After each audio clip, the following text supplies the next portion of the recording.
talk about that orchid that is constantly blooming, but you need to repot it. Or in which case, will we repot an orchid when it is still blooming?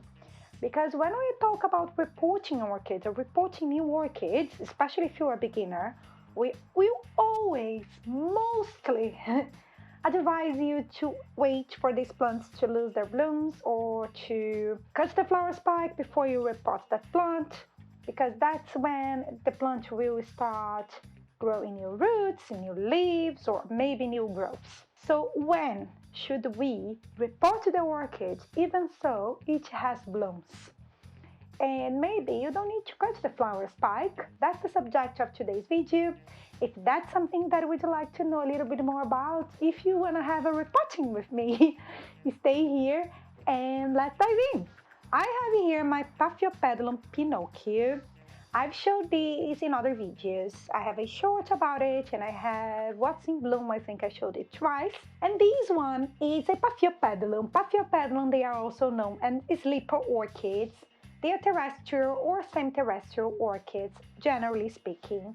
In the case of the Pinocchio specifically, that's not the same thing for all Paphiopedilums, but that's what happened with the Pinocchio. The Pinocchio is a sequential bloomer, which means that it will push out one flower after another flower, and will keep growing this flower spike for as long as it can, while it matures a new growth. And then this new growth will push out a flower spike, and in some cases, I have here an old flower spikes, they can both bloom at the same time, which happened to this one before. And I have a new growth here that's almost mature enough. So what happened with this plant and why I'm using these as an example? Because I bought this plant in the same mix like maybe a year ago, and I've never repotted for many different reasons. First of all, it was blooming, it was healthy, and then I kept waiting and waiting and waiting, but I waited long enough and this plant needs to be repotted immediately. Because it is a sequential bloomer, I cannot wait for it to stop blooming before I repot, because when this flower spike's gone, the next one will probably be pushing out new flowers. So I will probably not have a break. I didn't have a break with this one yet. So in this case, I need to repot this with the flower spike, and hopefully this flower spike will keep growing and producing new blooms. Maybe it will fade before, which is fine, it's blooming for more than a year, so I wouldn't mind wait a little bit for the new flower spike. So in the case of plants that we have sequential blooming plants that will push one flower spike after another, and you need to repot this plant, it's really advisable for you to do so even with the flowers. Other cases that you also can repot your plant is that, for example, you notice that you have pests on your plant, and then you need to remove that old mix, spray hydrogen peroxide and repot it immediately, and it has beautiful flowers. You can try to enjoy the flowers, treat the pests, and repot your plant. Maybe your plant has a beautiful flower spike, but it has some issues on the potting mix with the roots. Most of these cases, I would say cut the flower spike and repot your plant, but if you notice that the flowers are healthy and if you just have maybe an old mix and you are very comfortable in repotting your orchid, maybe you can just go and repot and everything will be fine as well. So I want to address this topic because that's not the only one. I also have my hydrangeas there that push one flower spike after another and takes a while to mature the flower spike. So I will need to repot it, although it's starting to push out a new flower spike as well. So that's the second case. Oh, this one has a fragrance I've never noticed. That's the first time that I noticed this fragrance, and it's not good. Ugh, it's not, it gets me a little bit sick, but it's very subtle. It's just like, I cannot sniff in it. I am very sensitive to fragrance. Anyway, sorry about that. This Paphiopedilum, just before we start repotting, is the kind of Paphiopedilum that if you're not really patient with Paphiopedilums and you want to have one that will be in bloom, you can count on this one. If you have a mature plant, oh my god, to bloom and rebloom and bloom and rebloom forever. So you don't need to rely on it to become mature, grow new fronds, and then produce flower spikes, because this one is a quick one. It will produce many blooms, and it is a sequential bloomer. I have other videos about Paphiopedilum where I talk specifically about its care. I have one repotting Paphiopedilums. I have another one talking about its care. I'm just repeating myself. I'm really sorry.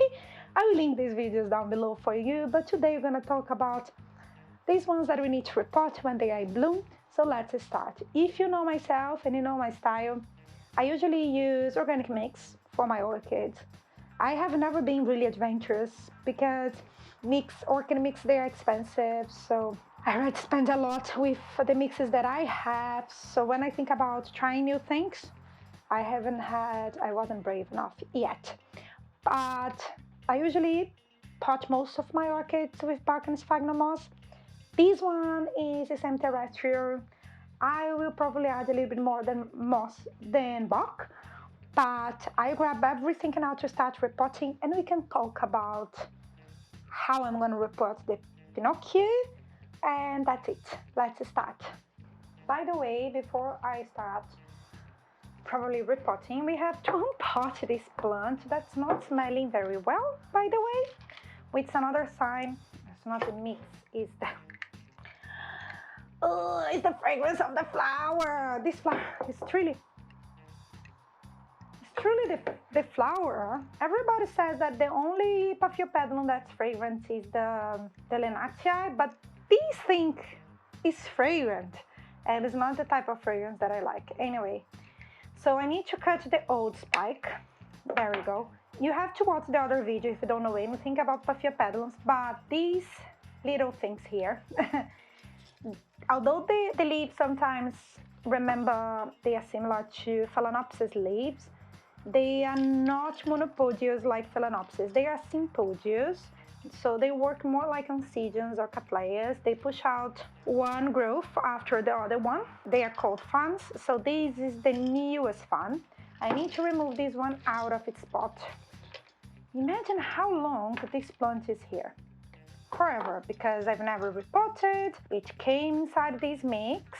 It's potted in something like some sort of bark or cocoa chips, actually, I think. So the first thing that you have to do is remove your orchid from the pot, because this one, it's potted in a very, very, very old mix. It's not really happy in here, and the roots are not amazing either, which is pretty sad because it's also my fault. You know, I didn't take the most amazing care. And so it's blooming non-stop. These hybrids, they are amazing. After remove most of the mix, as you can see, I did it here, and everything is a mess. I need to rinse this root system, so then I will be able to analyze, see what is good in here and what's not good. If you see these markings on the leaves, I don't know if these are thrips or other things that attacked it. I'm not sure, but the new growth, they didn't push out new roots yet, so they will be able to adapt to the new mix. It's great, it's amazing. So I'm gonna go to the sink. I will rinse this quickly, and I'll come back here, and the table is gonna be cleaner. 1 second. So I have rinsed my orchid. I think most of these roots, they are not alive anymore. I can see lots of strings left, like this and that. So we need to cut all of the dead roots. It's the same thing with other orchids. If you notice that they are coming down and out, and they are very mushy. So I'll keep doing that, just selecting the roots and check if we have live roots. Some of them are. They are a little bit different from epiphyte orchids, because epiphyte orchids, they have roots that are adapted to grow in the air. That's not the case with Paphiopedilums. They need to grow inside the mix. If they are out of the pot most of the time, they won't grow. They will stop growing. So they need to be kept really, really humid inside the pot to be able to grow. So just saying, different from, you know, the Phalaenopsis that you'll notice a ton of roots growing out of the pot. That's not the case with these orchids. They work a little bit differently. Nonetheless, they are joy to grow. I really like Paphiopedilums. They are so easy and they are a joy. If you want something that won't offer you, won't give you lots of headaches, say that this one would be the one for you. So I don't have many roots in here, but as I said, the mix was really old, so it was possibly one of the reasons why these roots were not growing anymore, because the environment was not perfect for it. But now, hopefully, it will be happier than before. One thing with Paphiopedilums is that the root system doesn't grow as fast as other orchids. It can be slow. So I don't imagine this plant taking out the pot very quickly, you know, growing very many fans and then having a bush orchid inside its pot. Usually it's a little bit slower, but that's okay. It's normal. I have here a pot. It's not a massive one. It's just a normal pot, normal nursery pot. And I start potting these up. The first thing that I do with all of my orchids is to add a layer of moss at the bottom. So it will fit my pot perfectly, and I will leave some space here so it can continuously grow. Hopefully I'll be able to repot that before it turns to be a very old mix. I do have a stick pesticide here that I'm adding to my plants to avoid thrips. I am not able to buy it in the UK anymore for any reason. They stopped selling it here. Some viewer was asking about it. And when I noticed, I went to Amazon to check. They're not selling it here anymore, at least not on Amazon. I don't know if you can find it somewhere else. If you know, let me know.